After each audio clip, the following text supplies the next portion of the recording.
A massive ship carrying 4,300 cars capsizing only 23 minutes after leaving port, and a nuclear test in the Pacific Ocean that ended up going horribly wrong, to a chemical factory in Nevada exploding after a fire broke out, and an oil spill in the Gulf of Mexico experts call the worst environmental disaster of all time. Here are 10 of the most expensive mistakes in all history.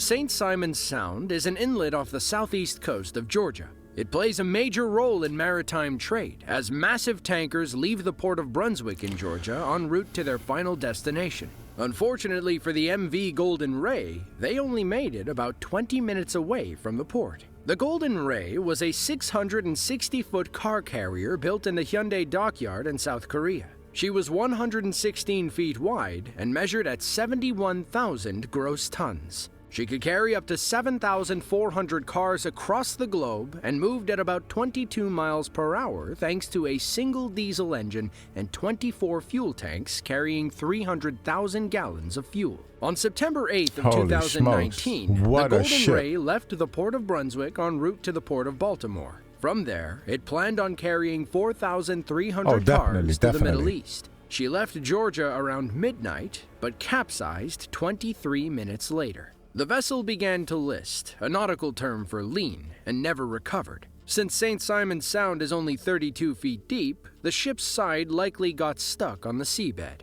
Thankfully, all 23 crew members and the captain made it out okay, but the Coast Guard still had to save 4 of them after the accident. The capsize sparked environmental concerns, as the ship's fuel tanks were full when it got stuck in the Sound. That and the 4,300 cars on board were full of diesel, gas, and antifreeze. Crews began pumping the fuel out by the end of September, but were only able to empty 2 tanks. Now all they had to do was get the ship unstuck, which proved impossible. Extensive fire and water damage rendered the ship a total loss, an $80 million loss, not to mention the cost of salvage itself. It took until September 26th of 2021 to remove the entire ship after cutting it into 6 sections. They also recovered almost 20,000 pounds of debris from the area. In total, it is estimated the salvage operation has cost somewhere in the neighborhood of $840 million. According to the final report, the Golden Ray capsized. The salvage operation cost $800 million? That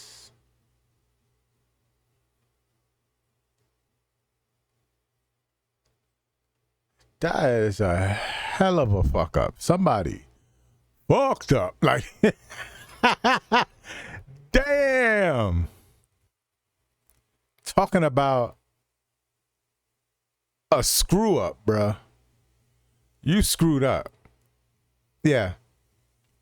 That's a major screw up, bro. Like, holy crap. You're not going to recover 800 plus million dollars. Due to several factors, including incorrect numbers entered into the ship's stability calculation. In other words, someone didn't check their math.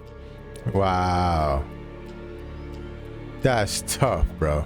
Behind Las Vegas, Henderson, Nevada is the 2nd largest city in the state. They used to be known for their high supply of magnesium during World War II, but a massive chemical fire in 1988 put Henderson on the map for a much more expensive reason. Enter Pacific Engineering and Production Company of Nevada, also known as Pepcon, and their massive chemical plant located 10 miles south of Las Vegas. At the time, they were one of 2 American companies producing ammonium perchlorate, or AP, a chemical used in rocket boosters, the same kind used on the space shuttle. On May 4th of 1988, a fire broke out at the factory and ultimately ended up generating a massive explosion. A cameraman stationed a safe distance away captured the moment of the blast. Yeah, he's... Ooh, that's gonna be loud.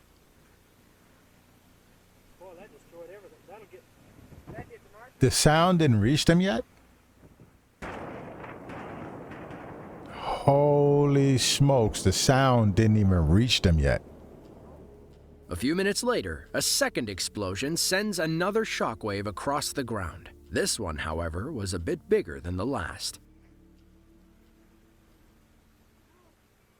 Oh. Oh.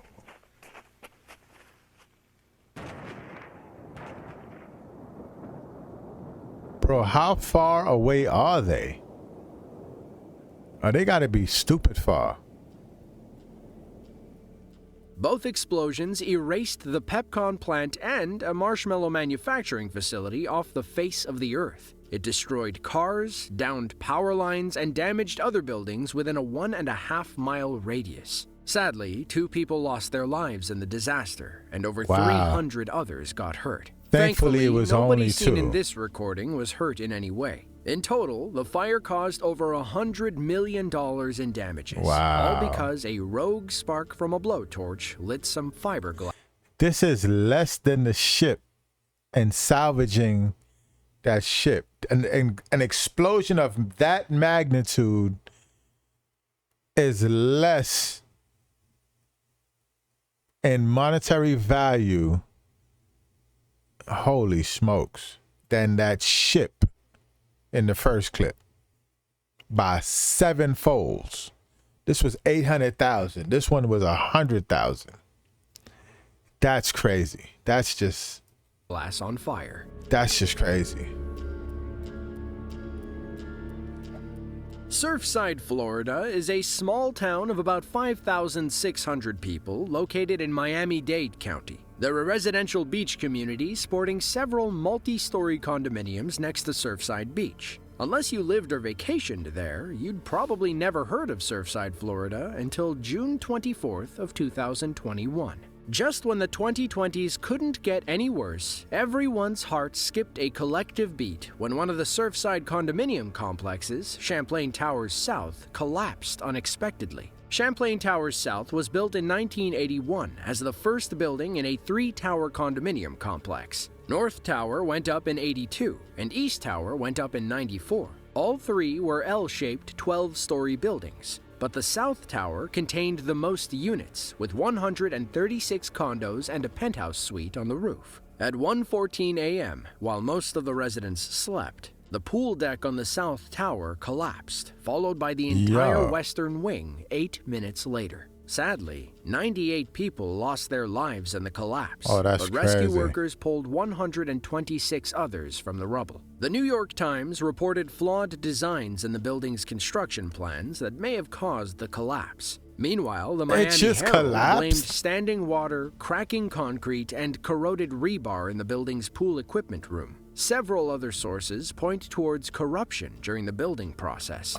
A year after the collapse, Judge Michael Hansman approved a $1.02 billion settlement for the families of lost loved ones and those injured in the catastrophe. Holy smokes.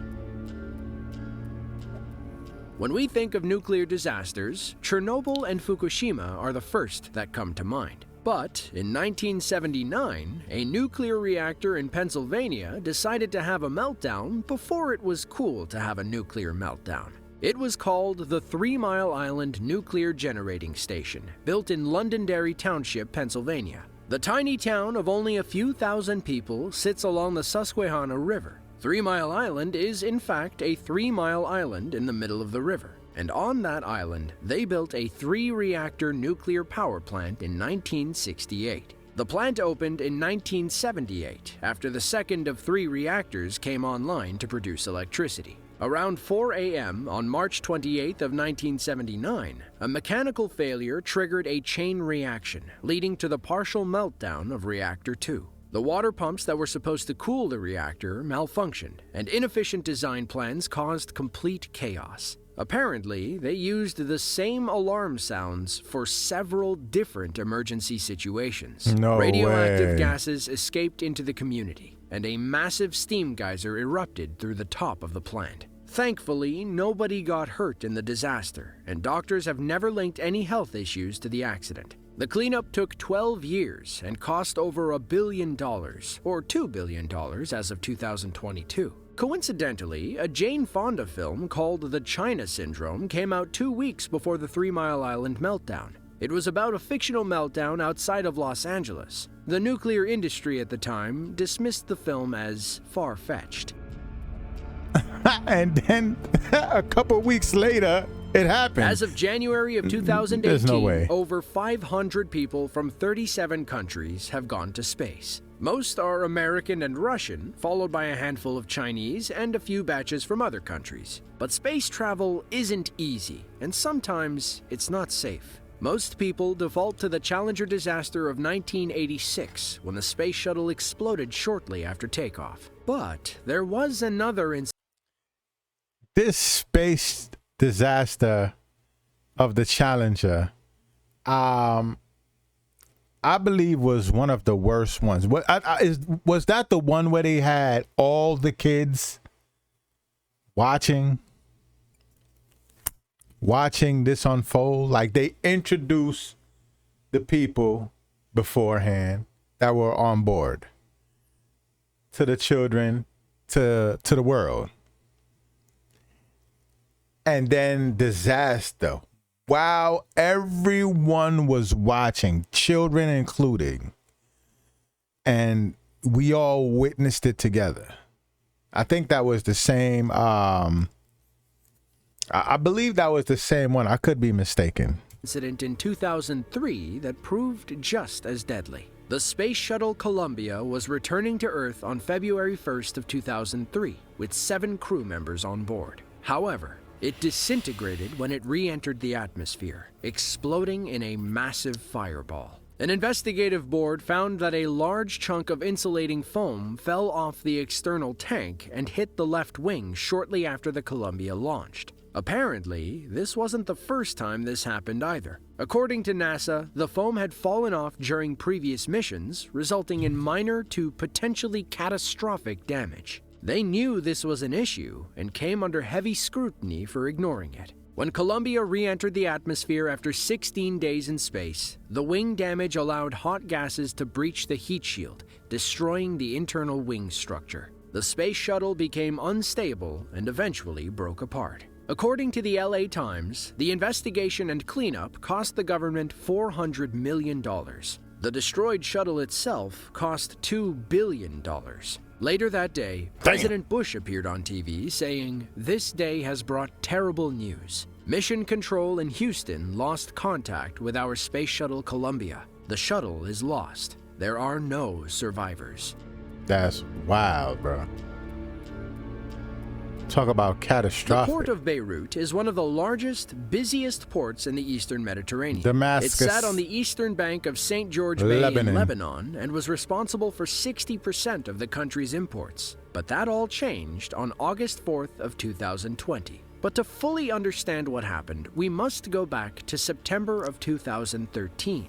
A cargo ship carrying 2,750 tons of ammonium nitrate, a chemical compound used in fertilizer, was detained in Beirut when it couldn't pay the Suez Canal toll. To make a long story short, the Lebanese government seized the ship and its cargo. The ammonium nitrate was moved to a warehouse on the dock, where it sat collecting dust until 2020. Then, someone thought it was a good idea to store a batch of fireworks next to the highly explosive chemicals. So, when a fire broke out in the warehouse, it effectively set off a ticking time bomb. A crew of firefighters arrived to fight the blaze and reported hearing a crazy sound. Then, at about 6 p.m., one of 2 explosions sent a large cloud of smoke into the sky and damaged the entire warehouse. While the first blast was like 2 tons of TNT, it was only the beginning. 30 seconds later, a second explosion literally shook the entire country and was felt as far as Turkey, Jordan, Israel, and parts of Europe. It was like a small nuke going off in the port of Beirut, between 1,000 and 1,500 tons of TNT. The blast claimed 218 lives and caused about $15 billion in property damage. It certainly didn't help when Lebanon was reeling from other problems. COVID-19 aside, the country was dealing with a crashing economy, a 50% unemployment rate, and a defaulting government. The explosion made international headlines and is something the people of Beirut are still dealing with to this day.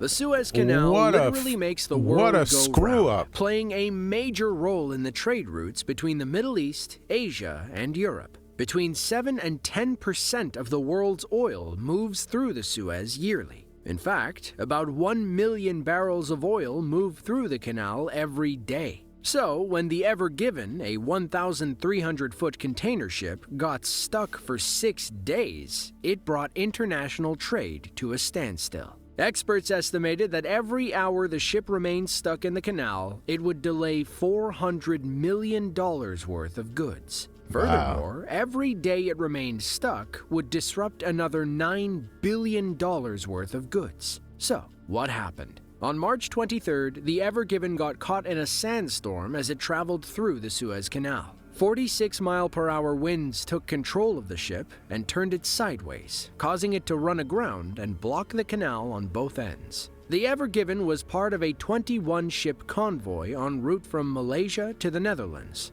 It was the 5th vessel through the canal, forcing 15 others to get stuck behind it. It took 6 days to get the ship unstuck, but the domino effect it had on the supply chain lasted for months. However, it did cause us to rethink how the global supply lines work, specifically our reliance on just-in-time manufacturing. Michael Safi, a writer for The Guardian, called it a worst-case scenario that many saw coming. So, aside from the cost of the blocked cargo, a settlement with the Egyptian Suez Canal Authority cost the owners and insurers of the Ever Given $550 million.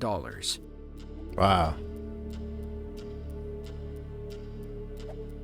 Now, it's no secret that oil still makes the world go round, and with that comes a lot of money for the companies willing to invest in its extraction. History is filled with examples of drilling gone wrong, but none have been quite as bad as the Deepwater Horizon. Back in 2010, about 41 miles off the coast of Louisiana, the oil drilling rig Deepwater Horizon was exploring a new prospect when a blowout occurred. Basically, a large pocket of methane gas rushed from the underground well up through the pipes, causing an explosion and fire on the rig. A massive rescue effort quickly ensued to evacuate those on board the rig. 94 crew members were airlifted to safety, but sadly, 11 were never found and are believed to have died in the explosion. After burning for more than a day, the Deepwater Horizon sank on April 22nd.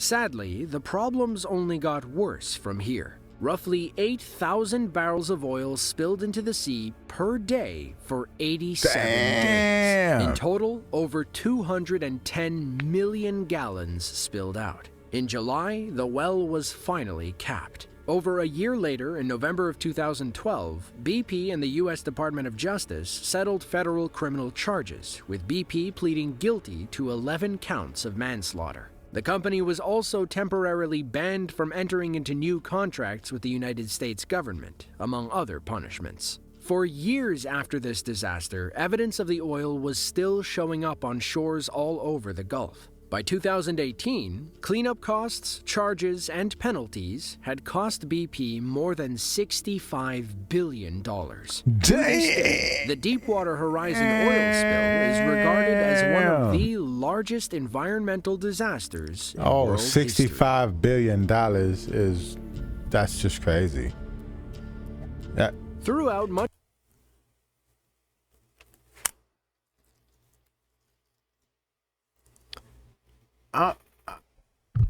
if you can pay $65 billion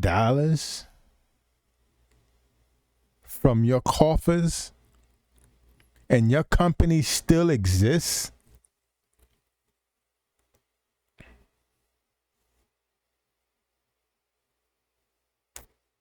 need I say more? Like, holy shit.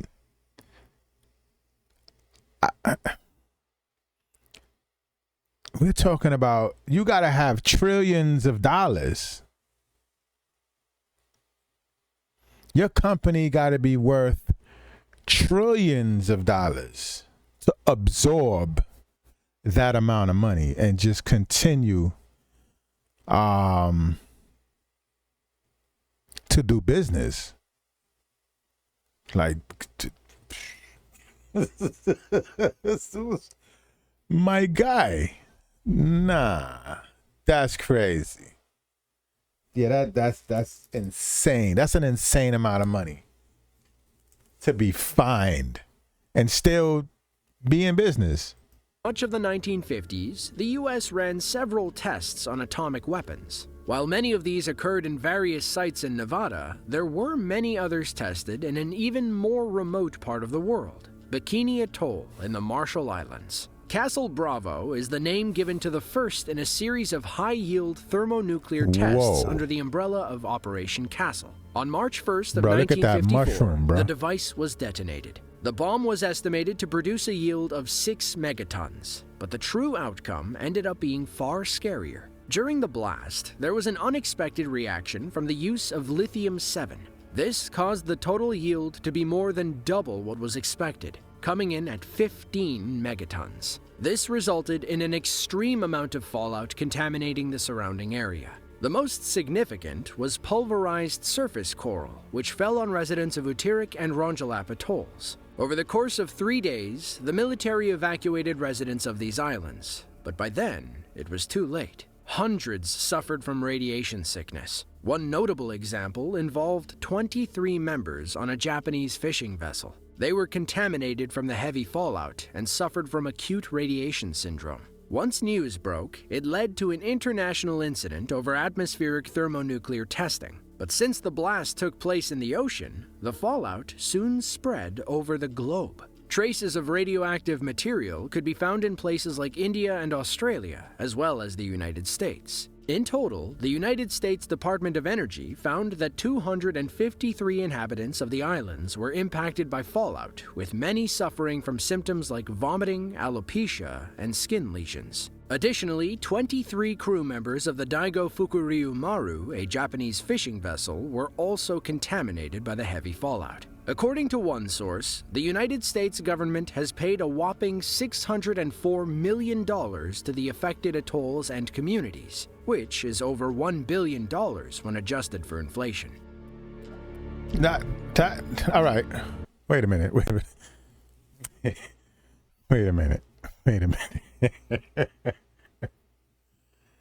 Wait a goddamn minute now. We see what just happened? The last one, right? Which, in my opinion, wasn't as bad as number 2, right? That nuclear explosion. The number 3 was the oil rig, which cost the company 55 billion? And those numbers don't match up. The United States exploded a nuclear weapon that affected the world.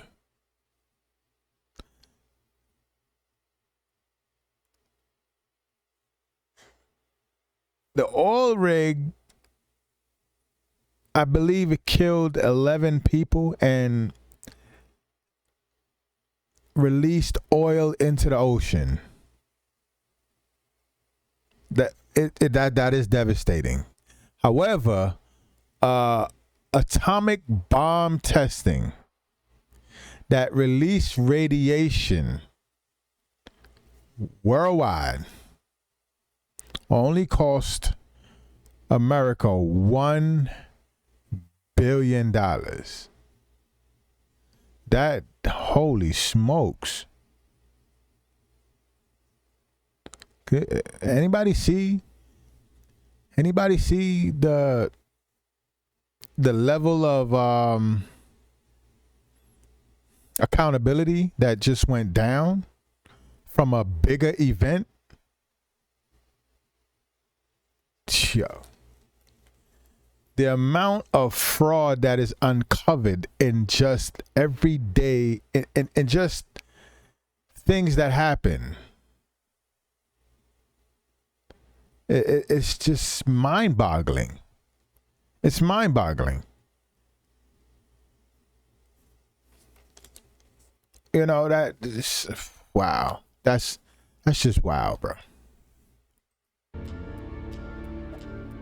Nuclear power is one of mankind's greatest achievements. This clean and sustainable energy has the ability to power a small city with a single plant and is widely accepted as a great alternative for burning fossil fuels. Still, something this good doesn't come without its detractors, and this was made all too clear in the spring of 1986. In the late evening of Saturday, April 26th of that year, engineers at the Chernobyl nuclear power plant were running a safety test on reactor number 4, simulating what would happen in a power failure. Due to a variety of factors ranging from incompetence, ego, power structures, and ultimately a design flaw, things did not go to plan. After about only 1 minute into the test, the power dropped to a near zero level, and operators were only able to partially restore power. Basically, the nuclear reaction was no longer controlled and could accelerate at an ever-increasing rate.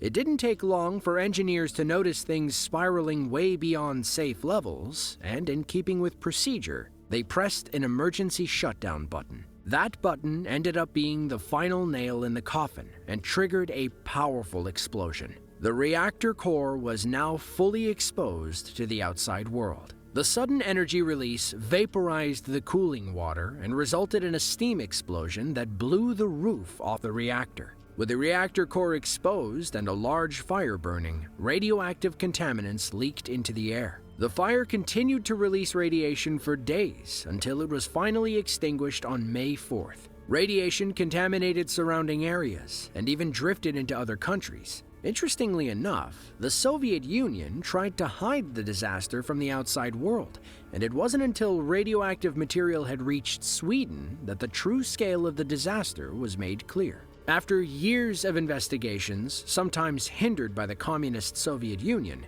it was found that there was a significant flaw in the design of the control rods that were inserted into the reactor to slow the reaction. The bottom of each rod was made out of graphite instead of the neutron-absorbing boron carbide. Additionally, the rods were 4.3 feet shorter than they were supposed to be. Because of the graphite tips, neutron-absorbing water was displaced, which actually sped up the reaction. So, unknown to the operators, the control rods did more damage than good. Once all was said and done, the total economic cost of the Chernobyl disaster is estimated to be around $235 billion, making it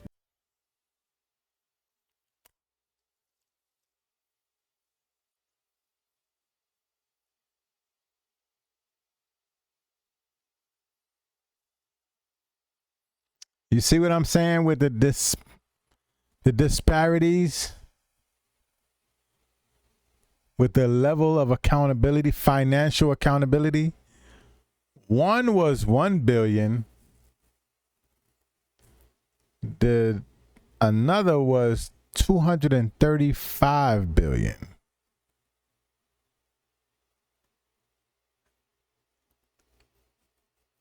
Yes, Chernobyl was the biggest mess up, but number 2 was not far behind, but it was far behind in the financial department, the financial accountability department.